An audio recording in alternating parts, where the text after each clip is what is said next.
All right, this is Sports for Real. A little bit pressed for time. I have been watching this guy, this Jalen Rashada, since this situation started to unfold, but I try not to get too deep into it because, like everybody else, I'm trying to get used to this NIL thing and how it's affecting the landscape of college sports. But this particular guy was a superstar quarterback in California, Pittsburgh to be exact, where he threw for over 5,000 yards. So he gets offers from all over the country, right? But with the NIL rage running, this guy is going to start shopping himself around. It's a good business move, right for the times, right? Well, what he ended up doing, he got a deal with the University of Miami where he was supposed to get $9 million. But the University of Florida stepped in and said, well, we're going to pay you $13 million. So being the enterprising business person that this guy is trying to be, of course he's going to take that extra $4 million, right? Well, he cuts a deal with Florida where he's going to get $1 million on the day he signs. So he goes to Gainesville, signs, and he's sitting around waiting. Never got the money. Eventually, he got tired of waiting for his money, and he went elsewhere. He ended up with Arizona State, where they didn't pay him a thing. But here's the problem. What he's accusing Florida of doing is against NCAA bylaws. They can't openly recruit somebody and especially pull a bait and switch like that. It's against the NCAA bylaws. But the problem is he didn't have an agreement that binded everything together. And because he didn't have, let me see what they call that, breach of contract clause. He didn't have that. So either side could terminate the deal at any time. So this guy ended up stuck. He didn't get any money from Florida. He walked away from the deal in Miami, and Arizona State said, we're not going to pay you anything. So he's in a bad situation.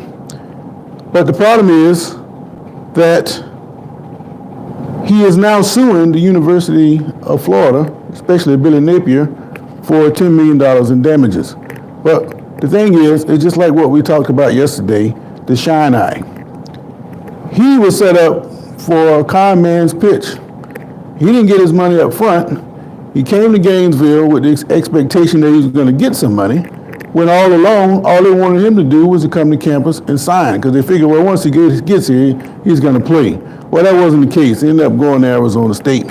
But he didn't get his money up front, and that opens up the door for the situation that he put himself in. So now he's trying to get something back. But the point that needs to be made is these are the same kind of pitches that's being made to all kinds of players. You come to our school, we're going to give you all this money, and then when they get there, it'd be something completely different. So this guy, Rashada, if he's going to be celebrated for anything, he's going to be the first person or the first athlete to step up and try to put a stop to this con man stuff that's going on. This guy, Billy Havecock, is a Florida businessman. He's in the center of this case, and I don't know if this going to work out in Rashada's favor, but what it is going to do is shed more light on what's really going on with this NIL stuff, and the NCAA, they don't like it because it makes them look bad, and they're already an organization that's struggling for air. I don't think they're going to be around much longer if this kind of stuff keeps coming down. And the laws are being passed in favor of the athletes to get as much money as they can. Added to the fact that it's going to get worse because the high school kids now are being involved with this stuff in most states. There's 31 states now that allow high school kids to profit from their image. And now Florida next month is going to vote on it, and it's probably going to take effect down here. So it's going to be more widespread. The bigger issue is, if you have NIL in high school, how is it that the coach is going to control and maintain his team? I don't need you, coach. I'm making more than you. I got $1 million deal over here. Why do I need you? This is the kind of stuff that's going to take place. They already have the coaches hamstrung now with this transfer, freedom of transfer thing that they have down here. It's ridiculous. So not only is the NCAA on life support, so is the FHSAA and all other state organizations, and then the strength of any kind of high school program out there, and it all is coming down to money. whoever has the most money is going to be the winner in all this stuff, and the institutions that we know are all going to crumble, and where you're going to go from there. But there's a lot more information to come down on that. But the big thing is Rashada is suing Billy Napier for at least $10 million in damages. I'm not sure he's going to get that much, but he's probably going to get something.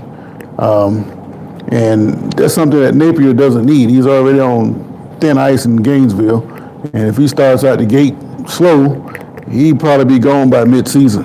But we keep our eyes on that. The other thing, Jordan Love, the Packers quarterback, he took the team to the playoffs last year after Aaron Rodgers departed for the Jets.